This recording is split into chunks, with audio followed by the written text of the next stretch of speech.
Pourquoi l'amour devient froid et comment le raviver?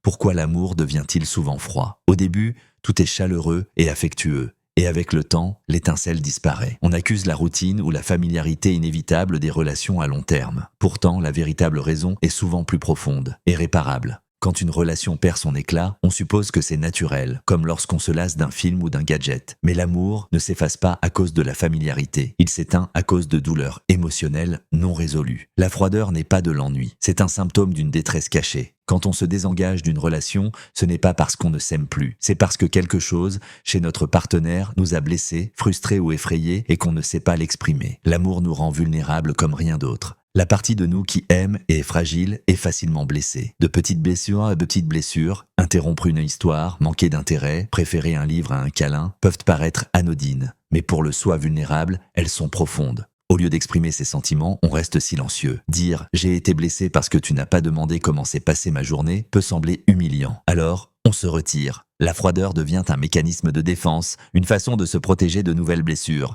À mesure que la distance grandit, l'intimité s'efface, les malentendus augmentent et les connexions émotionnelles et physiques en souffrent. Mais cela ne signifie pas que l'amour est perdu. Cela signifie qu'il y a des blessures non exprimées qui doivent être traitées. Pour raviver la chaleur, il faut créer un espace sûr pour ces sentiments. Poser des questions comme « Y a-t-il quelque chose que j'ai fait récemment qui t'a blessé ?» ou « Que puis-je faire pour que tu te sentes plus aimé ?» Ces conversations permettent au soi vulnérable de s'exprimer sans peur de jugement. Une relation forte nécessite un espace où les petites blessures peuvent être partagées et comprises. Quand on reconnaît ses sentiments, l'intimité grandit et la froideur s'estompe. L'amour n'a pas à disparaître. En comprenant et en abordant la dynamique des blessures émotionnelles, nous pouvons construire des relations qui résistent à l'épreuve du temps. Si cette réflexion vous a plu, abonnez-vous et laissez un like pour découvrir plus de sagesse sur les relations.